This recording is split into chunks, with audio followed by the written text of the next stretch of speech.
तो ठीक है बच्चों, आज हम कुछ क्वेश्चन देखते हैं एक्सरे के ऊपर। ठीक, तो पहला क्वेश्चन है find the maximum frequency of the X-ray emitted by an X-ray tube operating at 30 kV। तो देखो इसमें है क्या कि फॉर मैक्सिमम फ्रीक्वेंसी मैं जानता हूँ कि जो टोटल काइनेटिक एनर्जी होती है मींस वो कन्वर्ट हो जानी चाहिए एक्सरे फोटोन में। ठीक है, तो मैं सीधा सीधा बोल सकता हूँ कि जो फोटोन होगा एक्सरे का उसकी जो एनर्जी होनी चाहिए वो मैक्सिमम काइनेटिक एनर्जी के बराबर होनी चाहिए। मींस ये क्या है, मैक्सिमम काइनेटिक एनर्जी। ठीक है, क्योंकि ऐसा डायरेक्टेड इलेक्ट्रॉन था जो काइनेटिक एनर्जी थी वो कहाँ से प्रोवाइड कराई मैंने, कॉलेज ट्यूब में, by providing the external potential difference, तो E into V, Q into V के बराबर। ठीक है, एच न्यू। तो मैं यहाँ से मीन्स निकाल सकता हूँ कि मैक्सिमम फ्रीक्वेंसी जो न्यू मैक्स होगा वो सिंपली होने वाला है ई बी अपॉन एच के बराबर। और यहाँ से जैसे ही मैं वैल्यू पुट करूंगा किसकी, ई की वैल्यू 1.6 इंटू 10 की power minus 19 and velocity potential difference 30 into 10 की पावर 3 डिवाइडेड बाई एच है ना 6.64 या फिर 6.62 इंटू 10 की पावर माइनस 34। ठीक है, जूल सेकेंड। तो ये जो निकल के आएगा यहाँ से कैलकुलेट करने पर ये निकलता है 7.2 इंटू 10 की पावर 18 हर्ट्ज। ठीक है, ये निकलेगा। तो ये अपना पहला क्वेश्चन हो गया। अब जैसे मैं बात करूं नेक्स्ट क्वेश्चन की तो उस पर चलते हैं। दूसरे क्वेश्चन में देखो है an x ray tube operated at 20 kV में जो एक्सटर्नल पोटेंशियल हमें दे रखा है वो दे रखा है 20 kV। मीन्स इसको मैं लिख सकता हूँ 20 इंटू 10 की पावर 3 वोल्ट्स। अब आगे बोला कि a particular electron loses 5% of its kinetic energy to emit an X-ray photon at the first collision. तो कहा कि find the wavelength corresponding to this photon. तो पहली बात, अगर मैं काइनेटिक एनर्जी की बात करूं तो जो काइनेटिक एनर्जी होने वाली है वो simply E into V applied potential difference. ठीक है, अप्लाइड पोटेंशियल डिफरेंस मीन सीधा सीधा 20 इंटू 10 की पावर 3 इलेक्ट्रॉन वोल्ट्स के बराबर हो जाएगा क्या काइनेटिक एनर्जी। ठीक है, अब कह रहे हैं कि जो एक्सरे फोटोन है, ठीक है, उन्होंने बोला कि a particular electron loses 5% of its kinetic energy. ठीक है, to emit an X-ray photon. तो जो एक्सरे फोटोन निकलने वाला वो काइनेटिक एनर्जी जो है उसका 5% एनर्जी होगा। मीन एनर्जी ऑफ फोटोन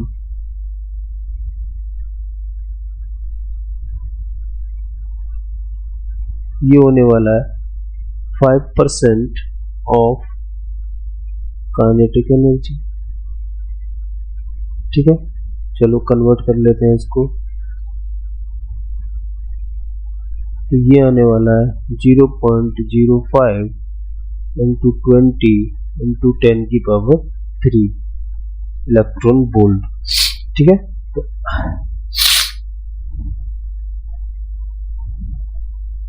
यहां से ये हो जाएगा तुम्हारा 10 की पावर 3 इलेक्ट्रॉन वोल्ट्स। और थोड़ा सिंप्लीफाई करते हैं इसको। तो जो एनर्जी ऑफ फोटोन है वो कितनी, SC अपॉन लैम्डा में, क्योंकि पूछा find the wavelength corresponding to this photon, तो SC अपॉन लैम्डा के बराबर हो जाएगी। और ये हो जाएगी पॉइंट मीन्स 10 की पावर 3 इलेक्ट्रॉन वोल्ट। मीन्स इसको भी कन्वर्ट अगर करना चाहो तो मल्टीप्लाई कर सकते हो तुम 1.6 इंटू 10 की पावर माइनस 19 से। ठीक है, या फिर एक काम करते हैं कि ये न करके हम इसको इसी तरीके से रहने देते हैं। ठीक है, 10 की पावर 3 इलेक्ट्रॉन वोल्ट्स। अब मैं यहां से क्या करता हूँ, लैम्डा को लिख देता हूँ HC अपॉन 10 की पावर 3 इलेक्ट्रॉन वोल्ट, और इसकी वैल्यू मैं जानता हूँ 12,400 एंगस्ट्रॉम डिवाइडेड बाई 10 की पावर 3 नैनो मीन्स एंगस्ट्रॉम में निकल आएगा ये और इसको सिंप्लीफाई करोगे तो बस सिंप्लीफाई भी क्या करना है, यहाँ से तो लैम्डा डायरेक्टली लिख सकता हूँ मैं, ये 12.4 है ना एंगस्ट्रॉम, ये आंसर हो गया 12.4 एंगस्ट्रॉम। चलो नेक्स्ट क्वेश्चन पर चलते हैं। देखो इस क्वेश्चन में क्या बोला कि an X-ray tube is operated at 20 kV, ठीक है, एक्स-रे ट्यूब है जो ऑपरेट कर रही है 20 kV पोटेंशियल डिफरेंस पर, तो मैं लिख देता हूँ जो पोटेंशियल डिफरेंस है वो है 20 into 10 की power 3 and the current through the tube is 0.5 milli ampere, है ना। तो यहाँ पे जो करंट है वो है 0.5 into 10 की power -3 ampere. Find the number of electron hitting the target per second. पहला, find the number of electrons hitting the target per second, ठीक है। तो नंबर ऑफ इलेक्ट्रॉन्स मुझे निकालना है, तो मैं कैसे निकाल सकता हूँ, मैं सिंपली बोलूंगा कि पर सेकेंड जो इलेक्ट्रॉन जा रहा है उसी को जो करंट के बराबर होगा, तो simply I is equal to हो गया मेरा एन ई के बराबर, एन इंटू ई के बराबर। तो यहाँ से एन जो हो जाएगा वो हो जाएगा I upon E, that means 0.5 into 10 की power -3 divided by E, that is 1.6 into 10 की power -19, and after simplification you will get 3.1 into 10 की power 15, means ये number of electrons मेरे आ चुके हैं। अब सेकंड क्वेश्चन में पूछा कि the energy falling on the target per second as the kinetic energy of the electron। तो देखो बी पार्ट में पूछा है कि the energy falling on the target per second is the kinetic energy of the electron। तो इसको कैसे करने वाले हैं, मैं लिखूंगा कि जो काइनेटिक एनर्जी होने वाली है वो सीधा सीधा किसके बराबर, E इंटू वी के बराबर होगी, ठीक है। तो पर सेकंड एनर्जी जो फॉलिंग है वो किसके में ऐसे लिख सकता हूँ क्या, एन ई वी, क्योंकि एक इलेक्ट्रॉन जब फॉल करेगा तो जो काइनेटिक एनर्जी होगी वो उसकी इतनी होने वाली है, और जब n नंबर ऑफ इलेक्ट्रॉन्स होंगे तो n टाइम्स ऑफ EV के बराबर हो जाएगी क्या टोटल काइनेटिक एनर्जी। ये है मेरी टोटल काइनेटिक एनर्जी फॉलिंग पर second.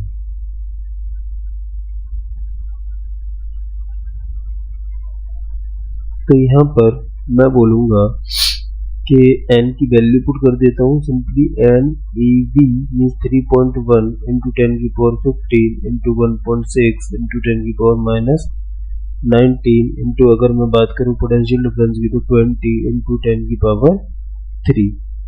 Then after simplification what you will get, you will get 10 joule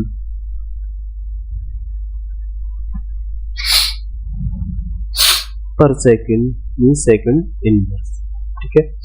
और देखो सी थर्ड वाला जो पार्ट है इसमें हमसे पूछा है कि the cut off wavelength of the X-ray emitted, the cut off wavelength of the X-ray emitted. देखो ये कैसे निकालेंगे, मैं सिंपली बोलूंगा H into nu max is equal to किसके बराबर, EV के बराबर। तो मैं यहाँ से इसको ऐसे लिख सकता हूँ HC upon lambda minimum equal to EV के बराबर। तो यहाँ से जो लैम्डा मिनिमम निकलेगा वो निकलने वाला है HC अपॉन EV, ठीक है। और जो इसकी वैल्यू होती है इस C की वो होती है 1242 या फिर 1240 electron volt nanometre divided by EV, E into potential difference में 20 इंटू 10 की पावर 3 वोल्ट्स, ठीक है भाई। इसको थोड़ा सा सिंप्लीफाई करोगे तो यहाँ से जो लैम्डा मिनिमम निकलेगा अपना वो निकलेगा, देखो 1240 अपॉन 20 इंटू 10 की पावर 3, इलेक्ट्रॉन से इलेक्ट्रॉन कैंसल आउट हो जाएगा, तो यहाँ से जो रिजल्ट निकलेगा वो इन टर्म्स नैनोमीटर निकलेगा, और इसकी जो वैल्यू होगी वो होगी 0.062 nanometre, 6.62 nano, I mean 0.062 nanometre. चलो एक और क्वेश्चन देखते हैं। देखो यहाँ पर क्या कह रहे हैं कि the K alpha X ray of molybdenum has wavelength 71 picometre if the energy of molybdenum atom with a k electron knocked out is 23.32 kilo electron volt, what will be the energy of this atom when an L electron is knocked out?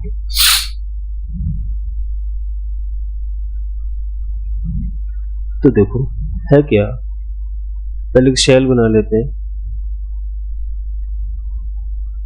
के L M N, तो उन्होंने बोला के alpha, means के alpha कौन सी वाली होगी भाई, ये वाली, ये है K alpha, means E L minus E K equal to होने वाला है अपना के अल्फा के बराबर, और कह रहे हैं कि has wavelength 71 picometre means H C by lambda ना, तो जो लैम्डा दिया है वो दिया है lambda 1 even 71 picometre.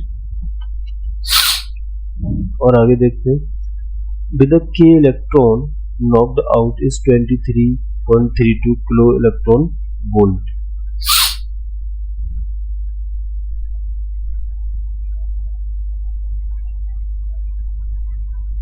What will be the energy of this atom when an L electron is knocked out? तो देखो यहाँ से मैं क्या कर सकता हूँ कि मैं कह सकता हूँ फर्स्ट ऑफ ऑल तो ये एनर्जी कितनी होने वाली है उसको देख लेते हैं, तो एस सी अपॉन लैम्डा 1, ये जो होने वाला है ये हो जाएगा 1242 इलेक्ट्रॉन वोल्ट नैनोमीटर, या फिर इसे 1240 भी लिख सकते हो, ठीक है। 71 इंटू 10 की पावर -3 नैनोमीटर, मैं कन्वर्ट कर लिया मैंने पिकोमीटर को, ठीक है। तो यहाँ से सिंप्लीफाई होके निकलेगा 17.5 इलेक्ट्रॉन वोल्ट्स। अब देखो क्या करना है अपने को, मैंने यहाँ पर कहा कि भाई ई के माइनस ई एल माइनस ई के, तो ये चीज आने वाली है एस सी अपॉन लैम्डा के बराबर, तो मुझे निकालनी है एनर्जी ऑफ ई एल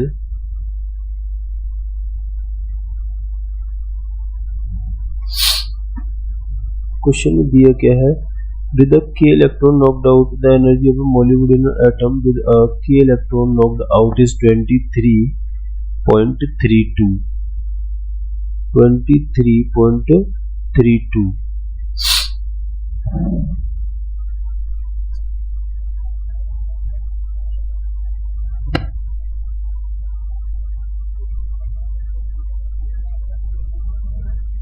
तो देखो ये क्या हो जाएगा, minus E K is equal to 17.5 electron volts, और जो के सेल की एनर्जी इन्होंने दे रखी थी मुझे, वो दे रखी है मींस पॉजिटिव में दी है, तो मैं इसे नेगेटिव में लिखूंगा क्योंकि एनर्जी जो होती है वो नेगेटिव में होती है, तो ये हो जाएगी अपनी 23 पॉइंट कितना होता है भाई 32 इलेक्ट्रॉन वोल्ट्स है ना, ये एनर्जी इन्होंने दी और ये मेरा निकला इलेक्ट्रॉन वोल्ट।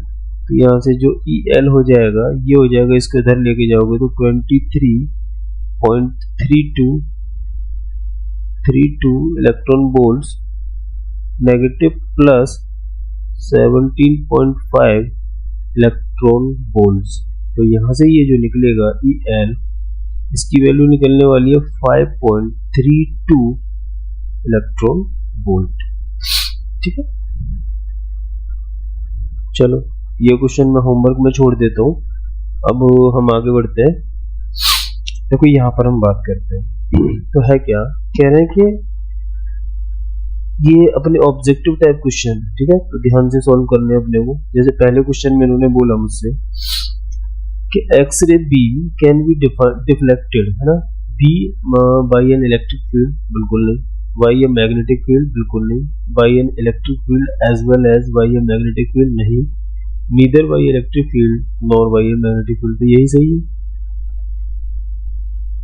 क्योंकि जो इलेक्ट्रिक जो एक्सरे जो होती है बेसिकली उनके पास कोई चार्ज नहीं होता, तो ये डिफ्लेक्ट नहीं होती है ना तो इलेक्ट्रिक फील्ड से और ना ही मैग्नेटिक फील्ड से। अब क्वेश्चन नंबर 2 की जैसे मैं बात करता हूँ, consider a photon of continuous X ray coming from a coolest tube, it's energy comes from, कहाँ से आती है एनर्जी भाई, तो the kinetic energy of the striking electron, the kinetic energy of the free electron of the target, the kinetic energy of the ion of the target and atomic transition in the target, ठीक है। तो जो continuous x ray में है photon की जो energy आती है वो आती है काइनेटिक एनर्जी से, ठीक है। तो पहला ऑप्शन सही हो जाएगा। थर्ड पर चलते हैं। The energy of a photon of characteristic X ray from a cooling tube comes from. अब देखो सेम सिमिलर टाइप का ही है, ठीक है, थोड़ा सा डिफरेंस होगा बस लैंग्वेज पे ध्यान देना। The energy of a photon of characteristic X ray from a cooling tube comes from the kinetic energy of the striking electron, the kinetic energy of the free electron of the target, the kinetic energy of the ions of the target, and atomic transition in the target. So the kinetic energy of striking electron, जो strike कर रहा है basically उसी की kinetic energy जो किसमें, okay okay okay okay characteristic X ray, देखो मैंने बोला था कुछ बहुत स्लाइड डिफरेंस होगा। तो ये कैरेक्टरिस्टिक है और ये कंटिन्यूअस एक्सरे। तो कैरेक्टरिस्टिक एक्सरे की प्रॉपर्टी दूसरी होती है, कोलिजन होता है, फिर क्या करता है जो वैकेंसी क्रिएट होती है उसको अपर वाला इलेक्ट्रॉन आगे फिल करता है, ठीक है। जैसे के सेल में वैकेंसी क्रिएट हुई तो एल सेल एम सेल कहीं से भी इलेक्ट्रॉन आ सकता है और उसको फिल कर सकता है। तो जो फोटोन होगा वो क्या होगा, the kinetic energy and atomic transition in the target. तो इसका ये ऑप्शन होना चाहिए, ठीक है। ट्रांजिशन होता है वहां पे, डी एक्साइटेशन ऑफ इलेक्ट्रॉन। चलो क्वेश्चन नंबर 4 पर देखते हैं। If the potential difference applied to the tube is doubled and the separation between the filament and the target is also doubled, the cut off wavelength. तो देखो potential difference applied to the tube is doubled, अगर इसको double कर दिया and the separation between the filament, basically separation से filament कोई फर्क नहीं पड़ता, ठीक है। And the target is doubled, तो cut off wavelength, cut off wavelength just depend करती है तुम्हारी किसके ऊपर, अपने पोटेंशियल डिफरेंस के ऊपर। और जो रिलेशन होता है वो होता है कि मींस लैम्डा मिनिमम ये किसके बराबर होता है तुम्हारा, electron volts means simply HC upon EV, है ना। तो ये जो V होता है ये होता है पोटेंशियल डिफरेंस। तो यहाँ से मैं देख पा रहा हूँ कि जो मेरा लैम्डा मिनिमम है क्या वो इनवर्सली प्रोपोर्शनल टू V है। अगर V डबल होगा तो लैम्डा मिनिमम क्या हो जाएगा, हाफ। तो यहाँ पे जो C ऑप्शन रहेगा विल बी हाफ, है ना। ये कुछ ऑप्शन होना चाहिए था, तो ये वाला ऑप्शन सही होता है इसका, ठीक है। चलो और आगे देखते हैं। देखो यहाँ पर उन्होंने देखो ये अलग अलग क्वेश्चन है, एक क्वेश्चन ये है, एक क्वेश्चन ये है और एक क्वेश्चन ये है, 3 क्वेश्चन है। तो तीनों को हमें देखना है। पहला, in the current the circuit for heating the filament is increased the cut off wavelength. अब देखो अगर फिलामेंट की करंट बढ़ाई,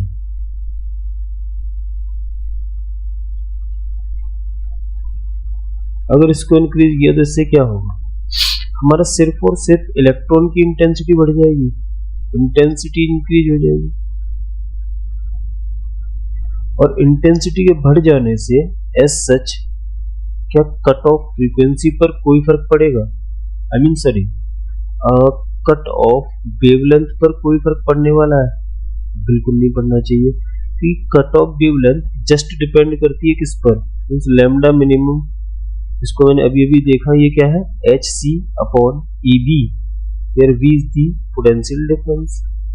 तो potential difference basically kinetic energy means energy provide कराता है उसको, ठीक है। और जो ये अपना फिलामेंट करंट होता है ये क्या करता है, जस्ट थर्मियोनिक एमिशन होता है मींस कैथोड पर, तो उन्हें मींस निकालने का काम, इलेक्ट्रॉन्स को मेटल से फ्री कराने का काम ये करता है, ठीक है।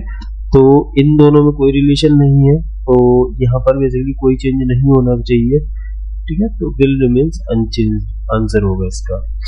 चलो मोस्टली लो पर चलते हैं। For characteristic X ray is root B equal to A times of Z minus B is this, both A and B are independent of the material, A is independent but B depends on the material, B is independent but A depends on the material, both A and B depends on the material। तो देखो यार जो B होता है basically ये क्या होता है अपना सील्डिंग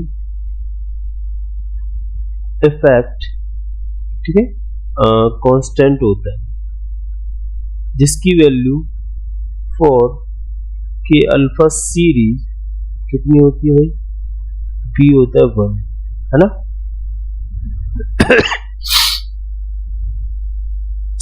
तो यहाँ पर जो B की वैल्यू है वो 1 होती है फॉर के अल्फा सीरीज, चाहे वो कोई भी मेटल हो, ठीक है। तो क्या बी मेटल पर डिपेंड कर रहा है? बी तो मेटल पर डिपेंड नहीं कर रहा है, but B depends on the material.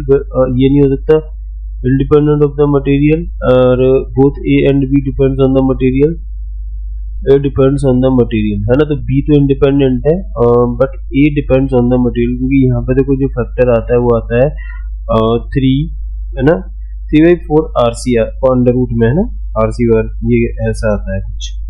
तो वो चीज अपने को थोड़ा सा ध्यान होनी चाहिए। देखो ये जो आता है अपना ए की वैल्यू वो आती है under root of 3RC upon 4 के बराबर। तो ये भी कहीं नहीं डिपेंड कर रही है, तो इसका जो ऑप्शन होना चाहिए both A and B are independent, ये होना चाहिए। चलो नेक्स्ट क्वेश्चन पर चलते हैं। Frequency of K alpha X ray for different material are measured. Which one of the following graph in figure 44Q1 may represents the relation between the frequency and the atomic number Z, है ना। तो frequency और atomic number Z में कहना है कि कौन सा वाला जो है वो रिलेशन करेक्ट है इसमें। तो जो रूट फ्रीक्वेंसी होता है 1 मिनट, ये फ्रीक्वेंसी के बीच है, तो ये देखना पड़ेगा हमें। Root frequency equal to A times of क्या होता है Z माइनस बी, जस्ट ऊपर वाले में लिखा हुआ है। यहाँ से जो फ्रीक्वेंसी का स्क्वायर अगर करोगे तुम तो ये हो जाएगा, मीन्स दोनों का स्क्वायर कर दो, तो frequency is equal to A times of Z minus B का होल स्क्वायर, ठीक है। तो ये कैसा दिखने वाला है तुम्हें कि भाई y is equal to A X square something, है ना। तो यहाँ पे x पॉजिटिव रहने वाला है, y नेगेटिव पॉजिटिव दोनों रहने वाला है। तो यहाँ पे जो C ऑप्शन है ये करेक्ट हो जाएगा अपना। पैराबोला, ओपनिंग पैराबोला होगा जिसकी ओपनिंग किधर होने वाली है, प्लस x की तरफ, ठीक है। तो C, जो C वाला कर्व है वो आंसर हो जाएगा अपना।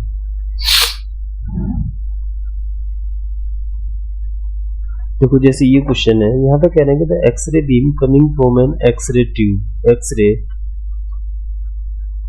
beam coming from an X-ray tube is monochromatic, has all wavelengths smaller than a certain maximum wavelength, has all wavelengths greater than a certain minimum wavelength, has all wavelengths lying between the minimum and the maximum wavelength।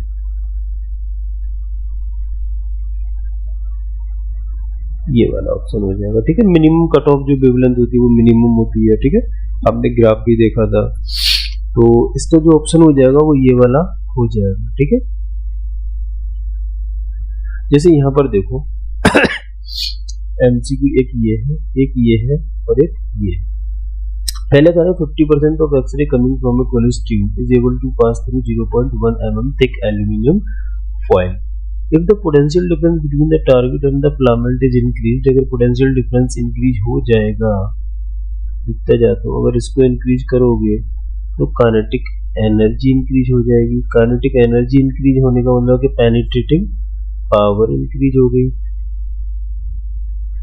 इसको इस तरीके से भी ना बोल के ऐसे बोलोगे potential difference in kinetic energy increase, kinetic energy increase, तो जो लैम्डा मिनिमम है कट ऑफ वेवलेंथ वो क्या हो जाएगी, ये कम हो जाएगी। मींस एनर्जी ऑफ फोटोन क्या हो जाएगी, कट ऑफ वाले की बढ़ जाएगी, और अगर बढ़ जाएगी तो वो पेनिट्रेटिंग पावर क्या होने वाली है भाई, यहाँ हम लिखो पेनिट्रेटिंग पावर जो होगी वो बढ़ जाएगी, ये बढ़ जाएगी। तो कह रहे हैं कि if the potential difference between the target and the filament increase, the fraction of the X-ray passing through the same foil will be कह रहे 0%, less than 50%, 50% and greater than 50%, है ना। तो greater than 50% हो जाएगा कि एक 1 mm थिकनेस को 50% मीन्स पास कर रहे थे पहले, अब पेनिट्रेटिंग पावर बढ़ गई तो ज्यादा करेंगे ना यार पास, बोलो, क्योंकि पेनिट्रेटिंग पावर बढ़ चुकी है तो ज्यादा पास करेंगे तो ग्रेटर देन 50% आंसर हो जाएगा। नेक्स्ट वाले पर चलते हैं। कह रहे हैं 50% of the X ray coming from a college tube is able to pass through 0.1 mm thick aluminium foil, ठीक है। The potential difference between the target and the filament is increased, ठीक है। द थिकनेस ऑफ द, जो था क्या कि the potential difference को increase किया गया है, the thickness of the aluminium foil which will allow 50% of the X ray to pass through will B.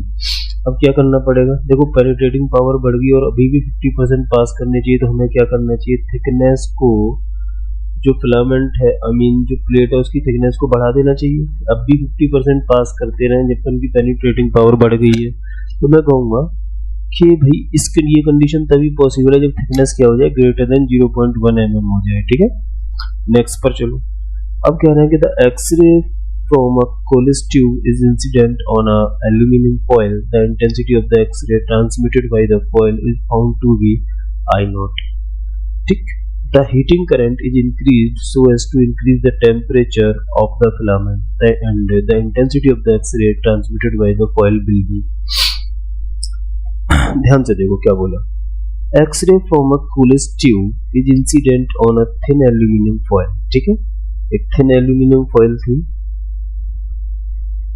वहां पर कुछ एक्सरे क्या हुई, इंसिडेंट हुई, the intensity of the X ray transmitted by the foil is found to be I0। ठीक है, I0 intensity की यहाँ पर एक्सरेज गिर रही थी। अब कहा the heating current is increased so as to increase the temperature of the filament. अगर फिलामेंट का टेम्परेचर बढ़ गया तो इंटेंसिटी डेफिनेटली क्या हो जाएगी, इंक्रीज हो जाएगी। तो कह रहे हैं कि the intensity of the X ray transmitted by the foil will B,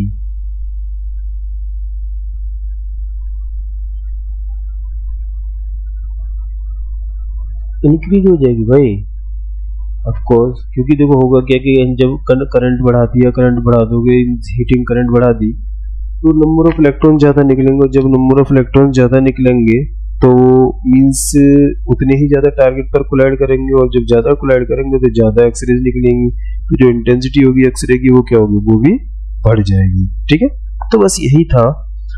तो आज के लिए बस हम इतना ही रखते हैं, बाकी नेक्स्ट लेक्चर में देखेंगे। ठीक है, तो थोड़ी न्यूमेरिकल प्रैक्टिस भी करेंगे इनके ऊपर। अभी के लिए थैंक यू।